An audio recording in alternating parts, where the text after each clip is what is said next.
April Chapman here with the Standard of Truth podcast, where we discuss all things theological, social, cultural, political, and educational from a biblical perspective. I am not going to belabor the point. I need to discuss this.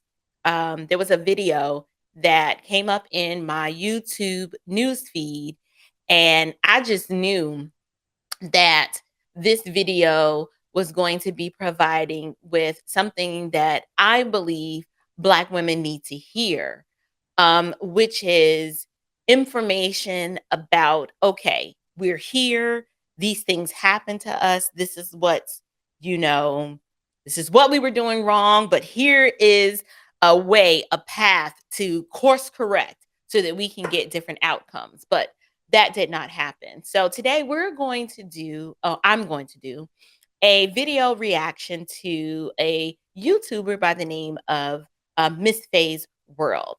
I do not know this individual, and I do want to be careful in how I do this video response because this is an older woman. And even though I'm a middle-aged woman, I was raised to respect my elders. However, I am still an adult, which means that I can engage in civil discourse with people who disagree with me, and I can give sharp criticism, but I do not have to be disrespectful while I'll do it. So pray for me, pray my strength in the Lord as I attempt to review this video and just deal with the false argumentation and not attack the person. So I'm going to go ahead and share the video, and then I am going to react to it in real time.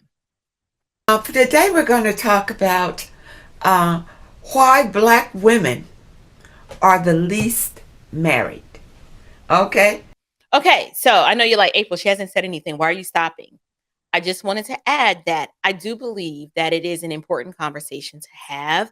If we look at the statistics, Black women are the least married. And so I think it's important for this discussion to happen.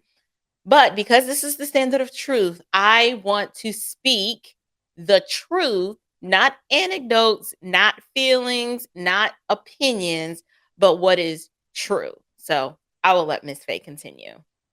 I ran across this young woman talking about this subject, and I thought I would address it because I don't think that a lot of our younger people understand why these things happen. Okay, let's look at it. Black women have always been the least respected women in the world. Black women. Now, she right there is making an assertion. And I often find that Black Americans in this country, we make a lot of assertions because we're pulling from not necessarily our lived experience, but from narratives that have been built over time.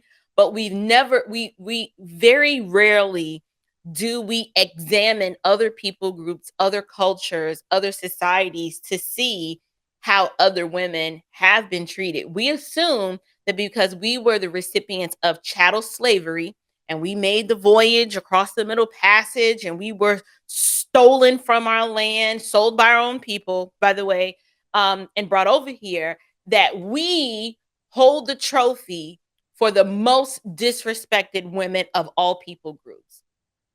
I would argue that perhaps an argument can be made that at one particular time in this nation's history that probably was true.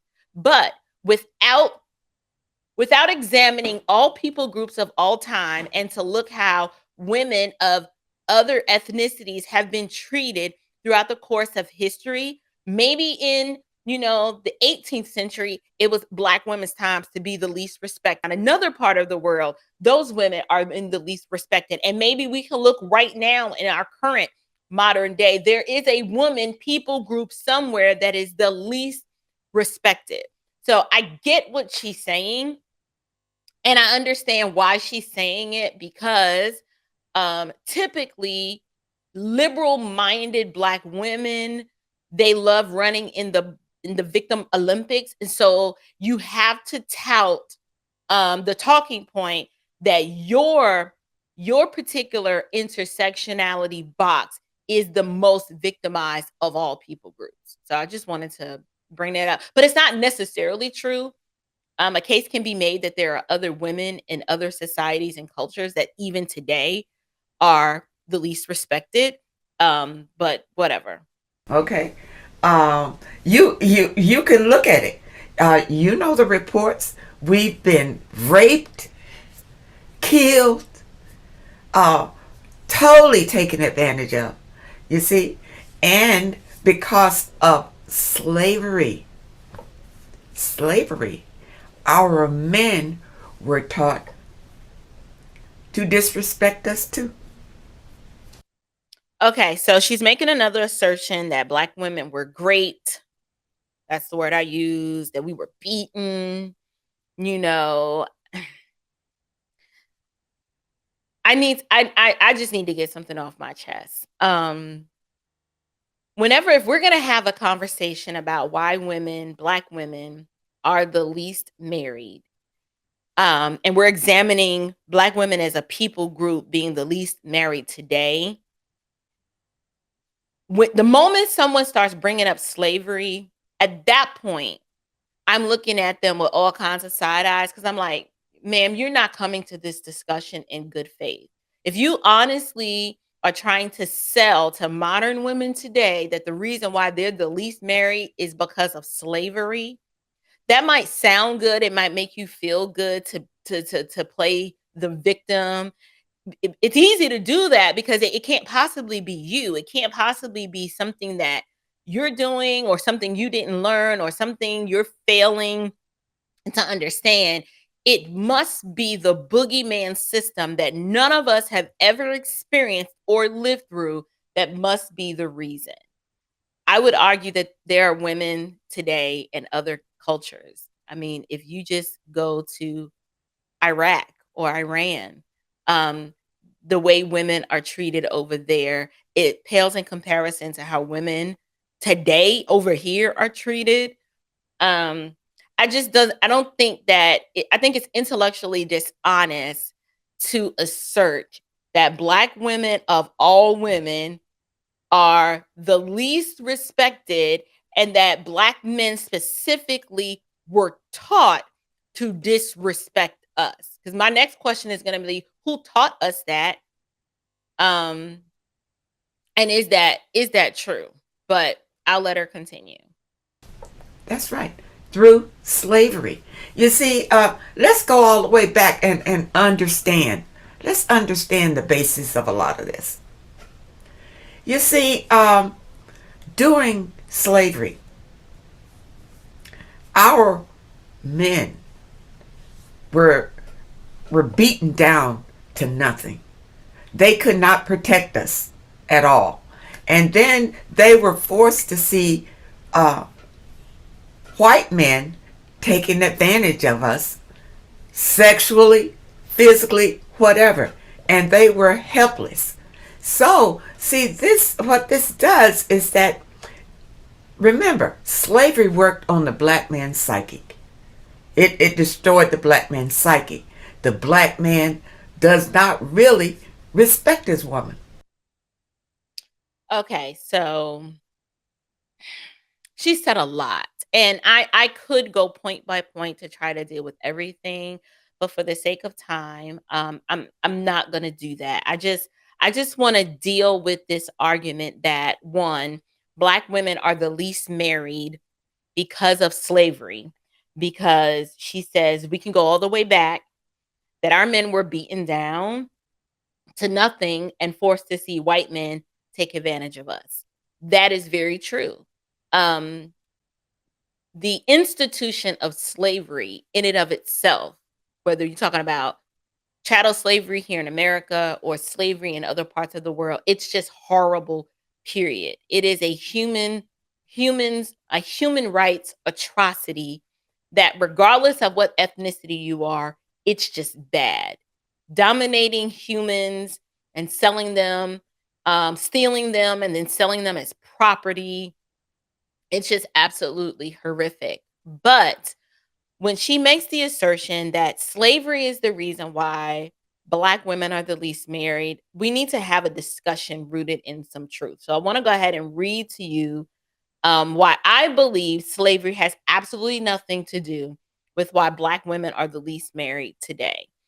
Slavery has nothing to do with it. In fact, Black women were married at higher rates post slavery than they are now. Let me just go ahead and take you back historically to a time in this country.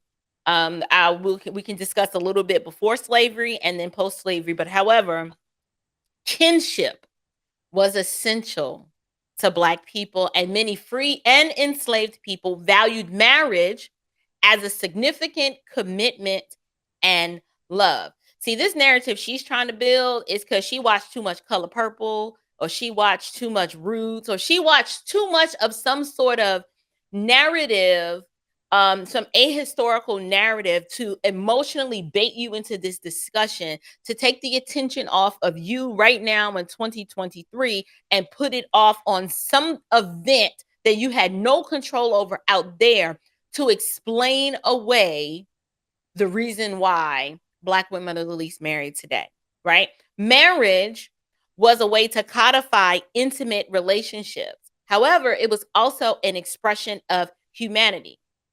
It was a right that could confer other rights, and it was an instrument of social control. Marriage was not a fail-safe institution with the ability to right racism's wrongs, but the couples who jumped brooms, rushed to union camps, or searched for each other in the chaos of the postbellum South through marriage was important.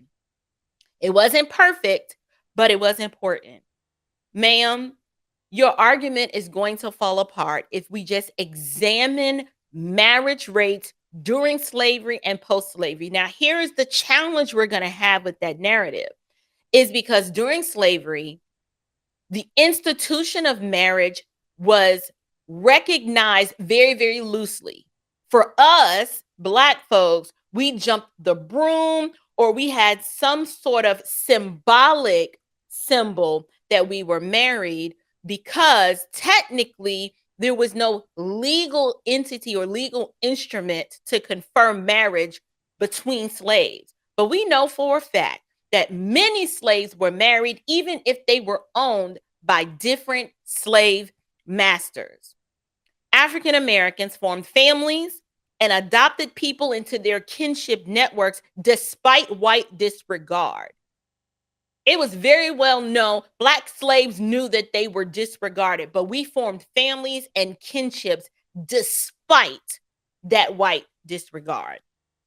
Also, they affirmed their humanity among each other in spite of the violence, the grape, abuse, and looming scepter of separation through the internal slave trade. Don't sit here and try to tell me that slavery completely destroyed the Black man's psyche to where now he is instinctively born from generation to generation, trained to disrespect Black women, when the moment they could protect us, they did. The moments the opportunities were provided for them to marry, they did. Before and after slavery, African Americans fought hard to preserve their families, build lasting kinship networks, and survive cruelty and hardship. I reject your premise, ma'am, that Black women today in 2023 are the least married because of slavery. Let me give you some more facts about American slavery and slave marriage. While marriage among the enslaved was regularly practiced and acknowledged in the antebellum era, the forcible separation of husband and wife through the slave trade was one of the worst aspects of the institution of slavery. So, here, yes, I acknowledge that separating husbands and wives through the slave trade happened. Okay? Contemporary attempts to prevent such separations or to recognize marriage contracts were opposed by slaveholders because such restrictions could lower slave prices and adversely affect the slaveholder. But despite a lack of legal recognition, enslaved African Americans readily practiced and reported themselves as married. We find great similarity in marriage rates of whites and slaves, and at the same factors such as age or gender influence the probability of marriage. I don't know where this woman is getting from the assertion that, Black women are the least married today because of slavery. It does not make sense. Also, it doesn't,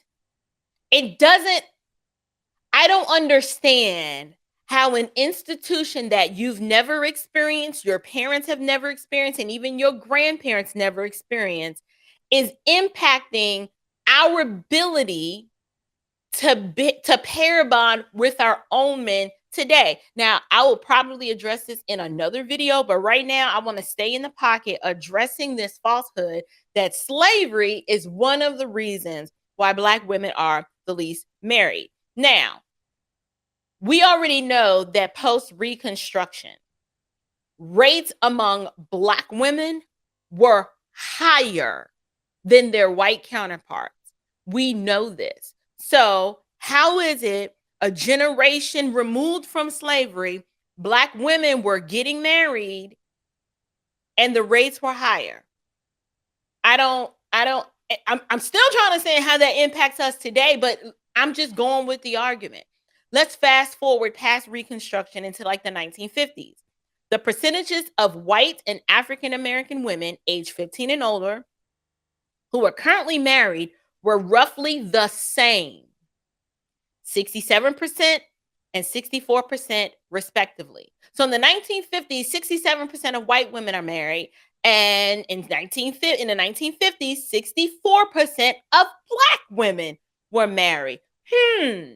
Where was the slave influence in the 1950s? I don't know. Let's fast forward a little bit. In 1998, the percentage of currently married white women had dropped by 13% to 58%. But let's look at what happened. But the drop among Black women, African American women, I hate using that term, so I'm going to say Black women, was 44% to 36%, more than 3 times larger. So our numbers went from 44%, like white women dropped by 13% from that 67 to 58. Ours went from 64, then to 44 to 36%. The declines for males were parallel. 12% for white men, 36% for African American men. Even more significant has been the sharp divergence of never married rates. So between 1950 and 1998, the percentage of never married white women aged 15 and over rose from 20% to 22%. So they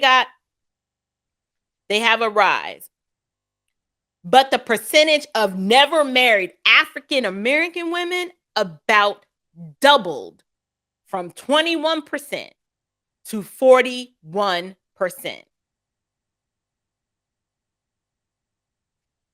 Later marriage among Black Americans account for only some of this difference. For example, between 1950 and 1998, the percentage of never married white women aged 40 and over actually fell from 9% to 5%.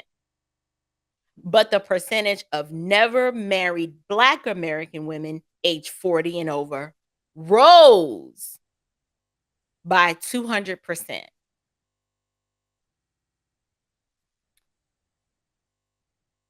So, there are statistics and observable reality that we can examine to counteract the argument that slavery is the reason why Black women are the least married. I can tell you what the conversation should be about, but that Miss Faye doesn't want to address. And I'm saying this not to be disparaging, but in taking in her content, Miss Faye is an older Black American woman, and she has very feministic leanings. She is very independent. She comes from the I don't really need a man camp. She's got 2 failed marriages. Listen, at the end of the day, and this is not to shame her.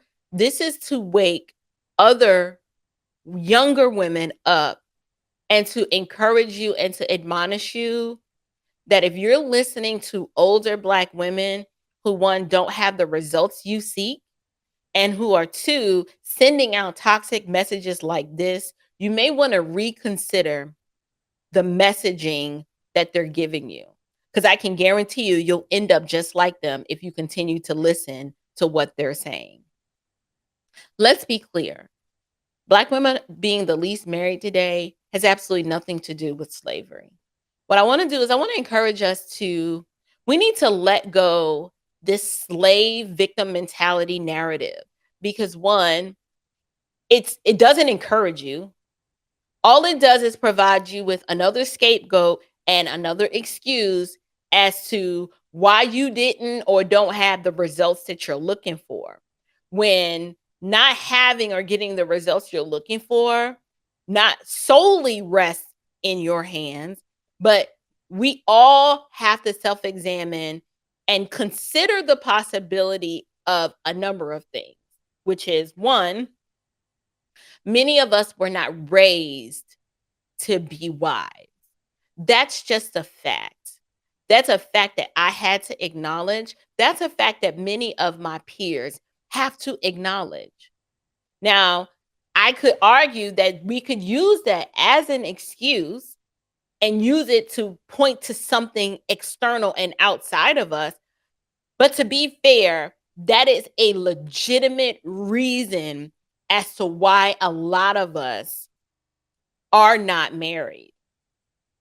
We were not raised to be wives. If we all look at our upbringing, our childhood, and the messages that were ingrained and instilled in us, we'd be hard pressed to acknowledge that absolutely my mother raised me to be a wife. My mother raised me to prioritize marriage. My mother raised me to prioritize the importance of being in a one flesh union with a man, and that raising a family should have been my priority above all others. We cannot say that.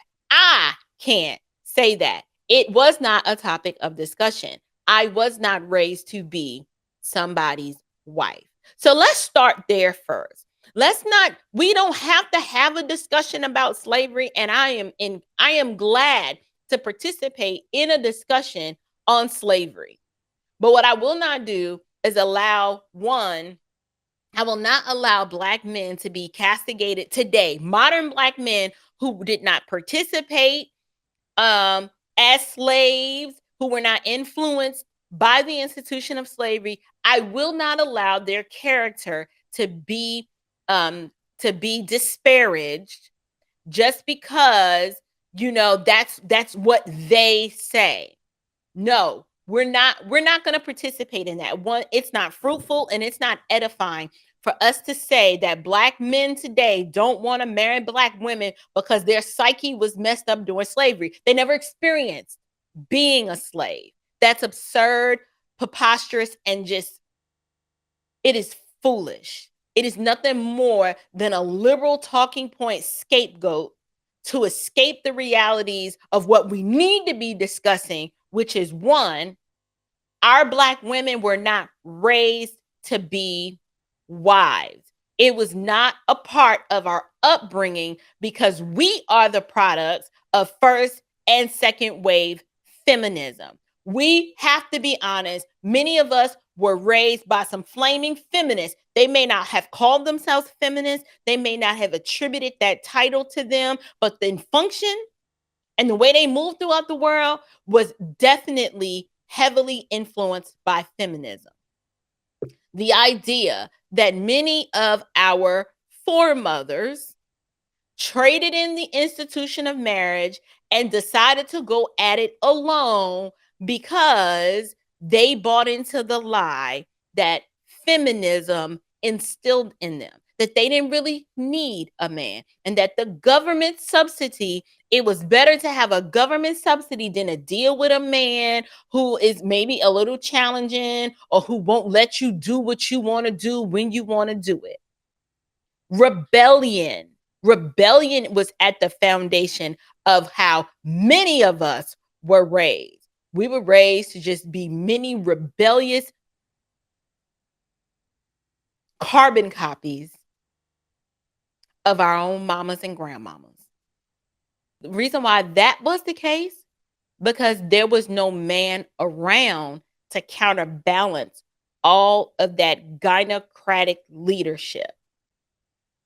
Father absence was one of the reasons. It's one of the reasons why many of us weren't raised to be wives, because our mothers were not wives.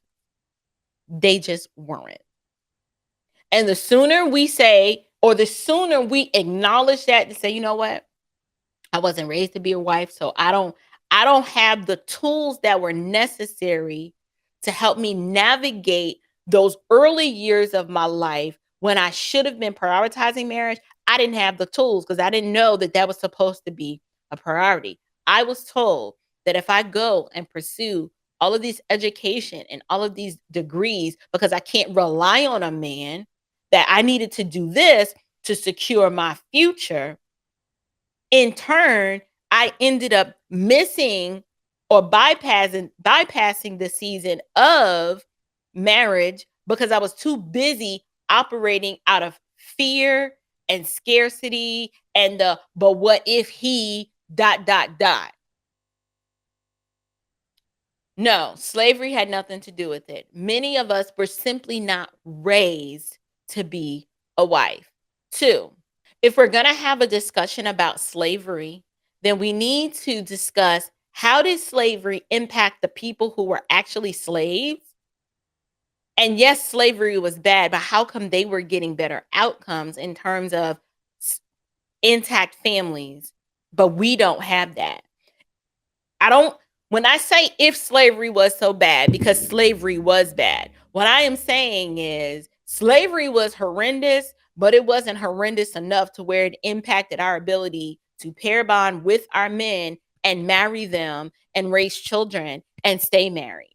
It concerns me when I see older women, instead of holding Black women accountable, giving them more of the same, more scapegoats, more reasons to feel like, oh, woe is me, I'm such a victim. Because it feels good, right, to be able to blame something else, because then you never have to accept that, you know what? It may have something to do with the choices that I've made. It may have something to do with, maybe my marriage failed because I was unwilling to put in the work. I thought marriage was this fairy tale where I was going to get all of my needs met and I was going to get everything that my heart desired. And when it became difficult, when I actually had to humble myself and die to myself, I was unwilling to do that for the sake of the marriage. Maybe if we had that conversation, things, we could turn the course and turn around and probably get different outcomes. Repentance is needed. If a lot of us were honest, we need to repent for some of the bad choices we made. One, many of us thought that we could enter into a marriage with somebody that we were not equally yoked with and hope and pray that God was going to fix it on the back end. You thought that you could violate scripture, marry this man knowing he showed you his fruit up front. He demonstrated exactly who he was up front. And then you thought, oh, God is just going to fix this. And when it didn't happen and you got the outcomes that are typically associated with being unequally yoked, you now need someone to blame. We're not doing that. We're going to accept accountability and say, listen, my marriage failed because I chose to lean on my own understanding and not on the wisdom of God found in the scriptures. I chose to not involve the people in my tribe, the people in my life who love and care about me and are concerned about me. I wanted to go at it all on my own, and I didn't want their input because I knew if they would have given me their input, I wasn't going to listen anyway. And their input would have probably said, girl, don't do it. We don't want that. Why don't we just be honest and say we don't want to be held accountable? Why don't we just say that?